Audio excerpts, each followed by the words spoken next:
We got a big guest on the stage with us in Harvard Studio 620 Lounge. We're streaming live on YouTube. Go to sportscage.com. Click the live stream link at the top right of the page. And also, of course, we're on the radio at 620 CKRM. I'm Justin Dunk, Wes Cates, joined by Rider President Craig Reynolds. Man, you must be in possibly the best mood ever with this team 3-0, the way that Corey Mace has things going. Yeah, I'm in a pretty good mood nowadays, for sure. No, it's always good when you get off to a good start like we are, and Corey's been as advertised, and it's been great around Riderville right now. What's it been like to start 3-0 and then have the bye week to kind of soak this dream start in? You know, it's always nice to go on a bye after a win, right? Because after a loss, you're dwelling on it a little bit, and it just takes so long before you can get back on the field and try to right that. So it is always nice to go off on a bye. But there's two schools of thought, right? Because you're playing well, and sometimes you just want to keep playing. But you know, we were a little banged up, and so I think it helped us from getting some rest for some of the key guys, and then obviously with Trevor's injury too, it allowed us a bit of time to assess that. So yeah, I think it came at a good time. We got a long stretch now that will be for our next bye. Indeed. And the team, from an overall standpoint, just recently had the AGM.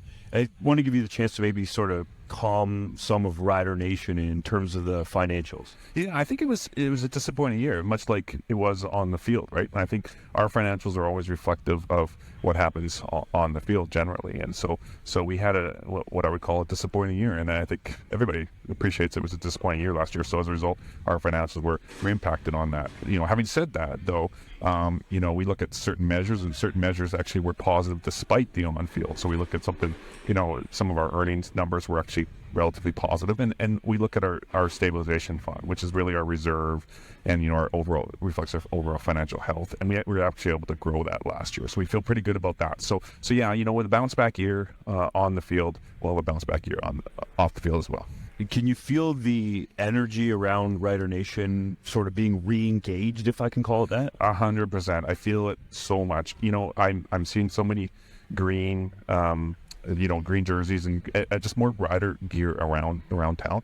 And then the Rider Nation alt uniform launch was Obsidian. Oh yeah, the Obsidian green. It's been outstanding. I'm seeing so much of that around. Like my kids play flag football, and so you go there and you see the Obsidian hats, you're seeing the Obsidian shirts, and then the number of jerseys you're seeing already. And even the first game after we launched that in Edmonton, I was shocked in Edmonton, in Commonwealth, how many Obsidian jerseys we're already seeing. And I was like, those are early adopters, because you had to like put your order in right then and get them ordered to get them in time to wear them to the game. So it's been really great. There's a really good energy right now. We had Mark Habicht on to talk about sort of the evolution and how those jerseys came to fruition. From your standpoint, can you take us behind the scenes? Yeah, it was a long process. Mark probably told you that. And whenever you're doing something to our jerseys, we want to you want to be very cautious, especially because we're introducing a new mark. And so I love the retro mark. I love the current mark. But so there's always risk in Rider Nation when you're sort of introducing something new. And so we initially talked about doing something with black jerseys, but we had done that. So the concept came up is, can we do something that's still green, that's still true to us, but as dark as you could possibly get it, so it's almost black. And then we linked in the emerald colors with the name and number, and we're just really happy with how it turned out. Yeah, Craig. To add on to the on-field experience, I feel like the Rider organization is always great at the full fan experience. So what are you excited about tonight and just in the season going forward, as far as like those little things that we do, especially for the fans? Yeah, I just love how the game day team just continues to add on. And we have such an amazing stadium here. Like, I get the opportunity to travel around other stadiums, and don't get me wrong, there's lots of great stadiums in the CFL, lots of great game day experiences. But in my opinion, like, nothing compares to Mosaic. And it's just the tech we've got, the video boards, how we put on the game day here time and time again. So it's really exciting. I'm excited about Throwback Thursday tonight, about the eras. So what we're going to do is each quarter we're going to focus in on a certain era. So the first quarter is going to be the 80s, and we're going to have 80s music. We're going to have some 80s alumni out there. And then we go into the 90s. So little things like that are kind of fun. So the game day themes to mix up the sort of the game day a little bit, give our fans something a little different every game day is kind of cool, I think. Yeah, for sure. I always enjoy it. You were telling us off air that there's a pretty famous alumni in the house from the 80s. Yeah, I don't want to spoil it, actually, because I think it's going to be a bit of a surprise, but we have an 89 Grey Cup champ who's we just found out yesterday was in town for the game, And so we were able to connect with him, and he's gonna sort of surprise the fans. He played a pretty critical role in that game. Man, that's a great team. I was like, okay, that's how you do it in radio, I guess. Right? You got it. Craig, how did the Rider, I guess, road show kind of come to fruition where you're going out to towns, smaller towns, I guess, around Saskatchewan? Yeah, we've done versions of that in the past, but we have a great sponsor, McDougall Auctioneers, and so they approached us with that, some contesting around that. And, it's really important, as we're the Saskatchewan reference, it's really important for us to get out as much as possible, as far, in various areas of the province, and to hit some of the smaller towns when we can. So we're on Indian Head for their first away game. And the response was great. And, that's just what the Riders are about, is about trying to, represent Saskatchewan. And that's how I became a fan, right? Riders come to my school in Foam Lake, Saskatchewan, right? And so your fandom develops from that, the interactions with the team. And pretty soon you're going to games, and there you are, you're a fan for life. Do you remember who came to your school? Dan Rasovich. Yeah. Get out. Yeah, and now it's funny because I see Raz all the time, right? And so Dan Rasovich was the first. We had multiple players come out, but I remember Dan was the first player that came out. Yeah. And you mentioned Foam Lake, and that's why this is the homegrown feature brought to you by 2S Auctioneers Online Auction House. Start bidding today at 2sauctioneers.ca. Do you remember coming to your first Rough Rider home game? Yeah, I do. It was a game. Remember that game in '89? When Suter, where is Suter? He was just here. Suter, he's right. I was greeting the fans over there. when Suter had I don't know if I can allow this, but kind of that bonehead play at the end, where he kind of cost the game against BC, but it set us up. That was my first Rider game. And I was so excited because we were winning that game, and then Glenn took a pass interference call, and shots fired. Yeah, no, Glenn, it's all good, Glenn. It's all good. Yeah. We won the Grey Cup that year, Glenn. So don't worry about it. But no. So anyway, so we took a pass interference call, and we ended up losing that game. And I remember just driving home with my dad, and it was a 2.5 hour drive, just being depressed, because we had won the game, and we found a way to lose it. Matt Dunnigan had this quarterback sneak to win that game. So, but yeah, that was my first game. There was something I wanted to ask you about, because we had Randy Ambrosi on during the home opener, and he said that you were very integral in helping get the chip ball rule change for the kickers expedited, I guess would be the word. What happened there? Yeah, I think, at the end of the day, we just got to what I think was the right answer, right? So, yeah, Brett and I had been working together on that, and Brett had obviously expressed his concerns, and, talking to coaches too, there was something there. And so I had sort of casual conversations with the league around our views on that. And then I think after the first game we saw what happened with Castillo, it just, I felt like we just need to formalize this position a little bit more. So sent Randy something that was kind of, our club's position on it. And I wasn't the only one, but I know, he worked with the PA as well. And so at the end of the day, I think we came to the right solution for the CFL and obviously for our players.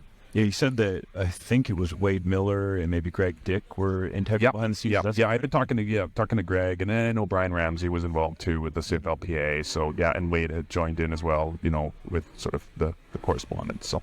Are these things that kind of happen behind the scenes more than people might know? Because when Randy said it, I was surprised to hear that he had multiple teams sending letters. Yeah, for sure. We try to resolve issues when we feel that there's issues, and we're not always going to agree on everything. But a lot of times we are pretty aligned, and so it's at the end of the day, you just want to get to the right solution for the league, and I felt that the right solution for the league was to allow the kickers to choose which balls they wanted to kick, and so we got there.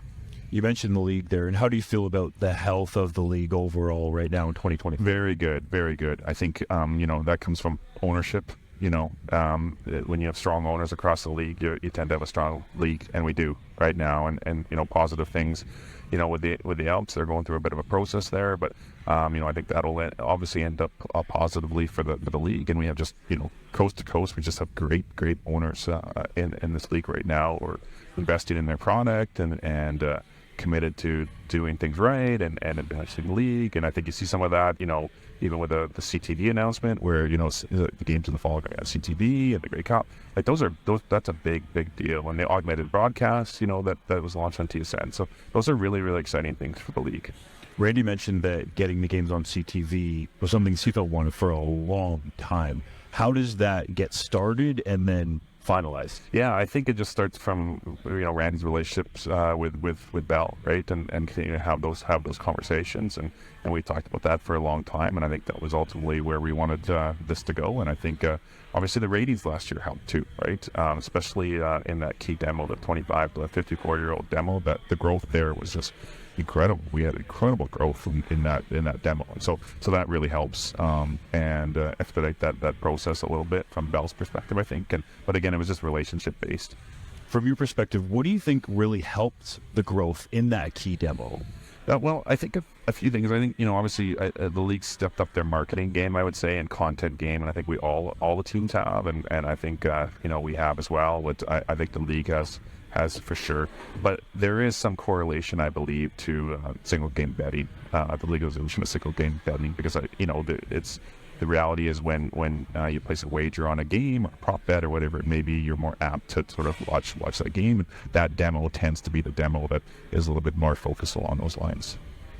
And we'll get you out on this. The health of the Rough Riders, it feels like you're on the upswing right now. How would you categorize it? Yeah, I think I would categorize it that way. I think there'll be a bit of building here. I think the sales trends in terms of tickets and all those things, they're certainly trending to the games that are coming up here are trending really, really strong. I think the reality is the first couple of games in our market are challenging start times and days. So Sunday before school ends, on Sunday at 5 is very tough.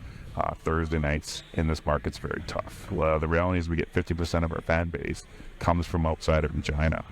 So to facilitate that, the Saturday games are obviously much more favorable for that, and then even Friday night games are a little bit easier. So I think there'll be some build on the ticketing side. I think our corporate support's always been there, and then we talked about the Rider Nation alt uniforms. They're flying off the shelves, so that's really good to see. There's been some really good energy from the retail side again, which is nice. You mentioned the uniforms there. It makes me think of one last one. Yeah. Who is the most sold jersey so far? Do you know that? Is it? No, it's actually Schaefer Baker. Oh, yeah. But AJ's closing. What Mark told me is AJ's closing that gap real quick. But AJ's buying a lot of his own jerseys. Did you hear this? So he's in there buying jerseys all the time, his own jerseys, and he's sending the friends and family. He had Andrew Harris wear it. Yeah, he had Andrew Harris wear one. But the first people were shocked by the first night we launched it. I think he bought like 18 jerseys or something like that. Like he bought all the OLED jerseys we had put out there. But yeah, Schaefer Baker is still popular. It's funny. This was a bit of a test for me because I told my son I'd buy him both my kids, but new Obsidian jersey and who did he want? I thought he might say Olette, but he went with Schaefer Baker. KSV, okay. Yeah, so the top makes sense. Yeah, Well, Craig, thank you so much for joining us. We appreciate you helping us get this live streaming off the ground by being a big name and joining us on the. No, I appreciate it. And you guys are gonna just play it cool with Glenn. Hey, you're not gonna tell him what did I say? I don't even remember. Talking about Glenn? Yeah, nothing. All right, thanks guys. Glenn Suter is next. This is Saskatchewan Rough Rider football on the home of Rider Nation, streaming on our YouTube channel at sportscage.com and the 620 CKRM Cooperators Rough Rider Radio Network.